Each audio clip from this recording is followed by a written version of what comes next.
வாழ்க வையகம், வாழ்க வையகம், வாழ்க வளமுடன். குரு வாழ்க, குருவே துணை. மனவளக்கலை உறவுகளுக்கு கோபாலின் வணக்கங்களும் வாழ்த்துக்களும். அருட்தந்தை வேதாத்ரி மகரிஷியின் மனவளக்கலை பற்றி தினமும் சிந்தித்து கொண்டிருக்கின்றோம்.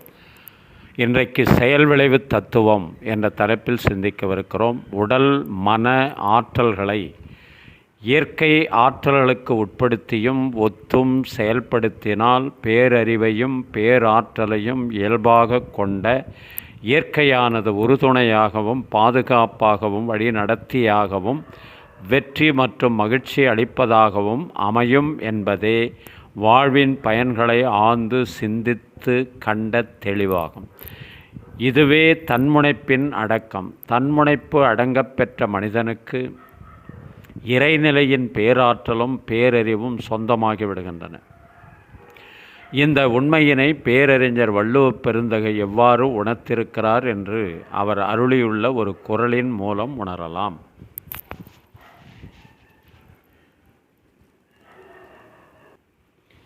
அடக்கம் அமரருள் உய்க்கும், அடங்காமை ஆறிருள் உய்த்துவிடும். தனி மனிதன், மனித சமுதாயம், மனித குலம் எவரெனினும் அடக்கம் என்ற உயர் நெறியை உணராமலும் அதன் வழியே வாழாமலும் அடங்காமை என்ற குழியில் விழுந்து அதனால் விளையும் பெருகும் துன்பங்களே மனித குல வாழ்க்கை துன்பங்களாகும்.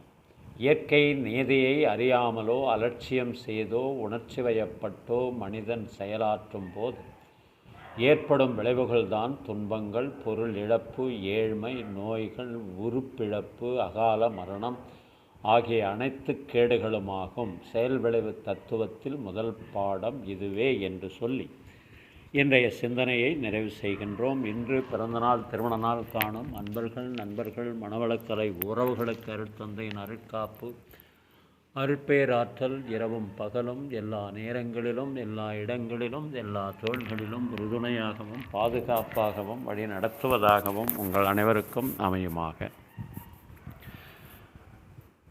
திருமணத்திற்காக காத்து கொண்டிருக்கும் பெண்கள், பிள்ளைகள் இவர்களுக்கு நல்ல வருணம் இந்த விரைவில் திருமணம் நடைபெற வாழ்த்துகின்றோம். வாழ்க வளமுடன்.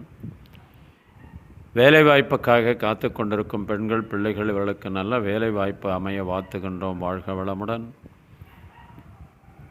குழந்தை பாக்கியம் இல்லாத தம்பதியினருக்கு விரைவில் குழந்தை பாக்கியம் அமைய வாழ்த்துகின்றோம். வாழ்க வளமுடன். உடல் நலம் குன்றியிருப்பவர்கள், மனநலம் பாதிக்கப்பட்டிருப்பவர்கள், தொற்றினால் பாதிக்கப்பட்டிருப்பவர்கள் அனைவரும் விரைவில் பூரண உடல் நலம் பெற வாழ்த்துகின்றோம். வாழ்க வளமுடன்.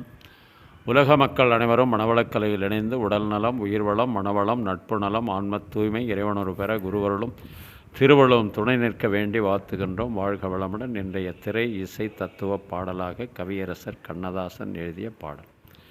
மண் வெட்டி கையில் எடுப்பார் சில பேர், மற்றவர்க்கு குழி பறிப்பார், அது தன் பக்கம் பார்த்திருக்கும் என்பதை தானறிய மறந்திருப்பார். பந்தெடுத்து விட்டு எறிந்தால் சுவர் மேல் பட்டது போல் திரும்பி வரும். இந்த தத்துவத்தை தான் அறிந்தால் பிறர்க்கு தீங்கு செய்யும் எண்ணம் வருமோ? அறிவுக்கு வேலை கொடு, பகுத்தறிவுக்கு வேலை கொடு, மூட பழக்கத்தை விட்டுவிடு. காலம் மாறுது, கருத்து மாறுது, நாமும் மாற வேண்டும், நம்மால் நாடும் மாற வேண்டும். அறிவுக்கு வேலை கொடு, பகுத்தறிவுக்கு வேலை கொடு. வாழ்க வளம்.